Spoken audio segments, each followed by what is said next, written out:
Շնորհակալ եմ ազգային ժողովի մեծարգո նախագահ, հարգելի գործընկերներ, ձեր քննարկմանն եմ ներկայացնում Հայաստանի Հանրապետության ընտրական օրենսգիրք սահմանադրական օրենքում լրացումներ եւ փոփոխություններ կատարելու մասին օրենքի նախագիծը։ Ուրեմն օրենքում լրացումներ եւ փոփոխություններ կատարելու մասին օրենքի նախագծի ընդունումը պայմանավորված է ընտրական գործընթացներում գործնականում առաջացած խնդիրների հաղթահարումն ապահովելու, ինչպես նաեւ դրանց նկատմամբ արդյունավետ վերահսկողություն իրականացնելու եւ ընտրական գործընթացի պատշաճ կազմակերպման եւ անցկացման անհրաժեշտությամբ։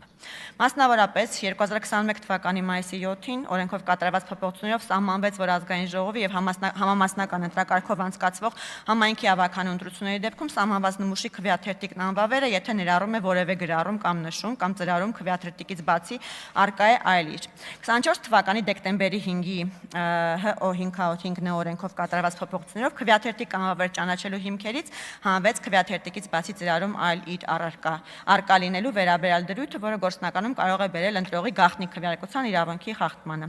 Օրինակ կարող է առաջանալ իրավիճակ, երբ ընտրակաշառք ստացողից կարող են պահանջել իրեն բացահայտող որևէ թղթի կտոր դնել ծրարի մեջ, օրինակ հերթական համարով, որը հայտնի է միայն վճարողին։ Բացի այդ, ծրարում սահմանված նմուշի քվեաթերթիկից բացի ցանկացած այլ իրի արկայության վերաբերյալ դրույթը, որպես քվեաթերթիկ անվավեր ճանաչելու հիմք նախատեսելը կարող է հանդիսանալ որպես ընտրակաշառք ստացածների վերահսկողության գործիքներից մեկը։ Միաժամանակ հարկ է նկատել, որ 24 թվականի սեպտեմբերի 26-ին ազգային ժողովի քննարկմանը ներկայացված Հայաստանի Հանրապետության ընտրական օրենսգրքում եւ հարակից օրենքներում փոփոխություններ եւ լրացումներ նախատեսվող նախագծերի փաթեթում ներառված Հայաստանի Հանրապետության ընտրական օրենսգրքում փոփոխություններ եւ լրացումներ նախատեսող նախագծով առաջարկվել էր ի թիվս այլանի փոփոխություն կատարել օրենսգրքի 81-րդ հոդվածի 2-րդ մասում, հանելով դրա 2-րդ նախադասությունը։ Նշված փոփոխության նպատակը եղել է բացառապես օրենսգրքի 81-րդ հոդվածի 2-րդ մասում ամրագրված այն պահանջի վերացումը, ըստ որի կուսակցությունների դաշինքի անվանման ներքո փակագծերում պետք է նշվեն դաշինքի անդամ բոլոր կուսակցությունների անվանումները։ Այդ պահանջը կրում է զուտ տեխնիկական բնույթ եւ վերաբերում է միայն տեղեկատվության ներկայացման ձևաչափին, այլ ոչ թե ընտրական իրավունքի իրացման բովանդակային պայմաններին։ Սակայն նախագծի առաջինից երկրորդ ընթերցում ընկած ժամանակահատվածում կատարված խմբագրական փոփոխությունների արդյունքում նախագծի վերջնական տարբերակում օգտագործվել է բարբերություն եզրույթը նախադասություն բառի փոխարեն։ Արդյունքում գործող խմբագրությամբ ստացվել է, որ ուժը կորցրած է ճանաչվել ոչ թե 81-րդ հոդվածի 2-րդ մասի 2-րդ նախադասությունը, որի նպատակը ի սկզբանե դրված էր նախագծի հիմքում, այլ դրա 2-րդ պարբերությունը։ Օրենսգրքի 81-րդ հոդվածի 2-րդ մասի 2-րդ պարբերությամբ սահմանվում էր, որ կուսակցությունների դաշինքի անվանումը չի կարող պարունակել անձնանուն, պետական եւ տեղական ինքնակառավարման մարմինների անվանումներ կամ դրանց շփոթելու աստիճան նման անվանումներ եւ կամ դրանց հոլովաձևեր, ինչպես նաեւ չի կարող պարունակել վիրավորական կամ զրպարտչական բնույթի բառեր կամ այլ արտահայտություններ։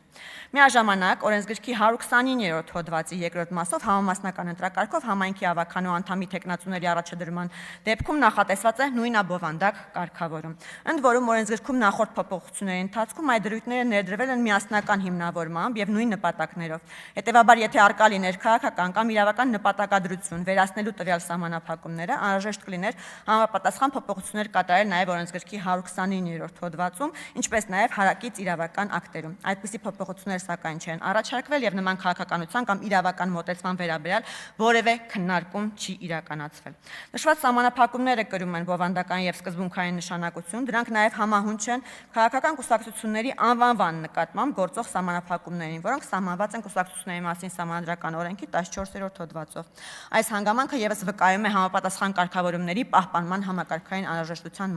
մասին։ Հաշվի առնելով, որ կուսակցությունների դաշինքները հանդիսանում են նույն քաղաքական սուբյեկտների համագործակցության ձև, որոնք իրենց գործունեությամբ եւ նպատակներով ներգրաված են նույն քաղաքական իրավական հարաբերություններում, տրամաբանական եւ իրավաչափ է, որ նրանց անվանման նկատմամբ կիրառվեն նույնատիպ սահմանափակումներ։ Այս առումով օրենսգրքի համապատասխան դրույթները չեն հանդիսանում ինքնուրույն կամ առանձնացված կարգավորումներ, այլ ներդաշնակորեն լրացնում են արդեն իսկ գործող սահմանադրական օրենքի պահանջները, ապահովելով իրավակարգավորման համակարգայնությունը։ Ավելին, նախագծերի փաթեթի հիմնավորման մեջ, ինչպես նաեւ ազգային ժողովում դրա քննարկումների ընթացքում որևէ կերպ չի նշվել, որ նախատեսվում է վերացնել կուսակցությունների դաշինքների անվանման նկատմամբ գործող սահմանափակումները։ Ընդհակառակը, քննարկումների ամբողջ տրամաբանությունից ակնհայտ է, որ նպատակ է հետապնդվել բացառապես առապես տեխնիկական բնույթի դրույթի վերացումը։ Ուստի օրենսգրքի 81-րդ հոդվածի 2-րդ մասի 2-րդ պարբերության ուժը կորցրած ճանաչումը պետք է գնահատել որպես տեխնիկական վրիպակ, որը անհրաժեշտ է շտկել իրավական սահմանված ընթացակարգերով։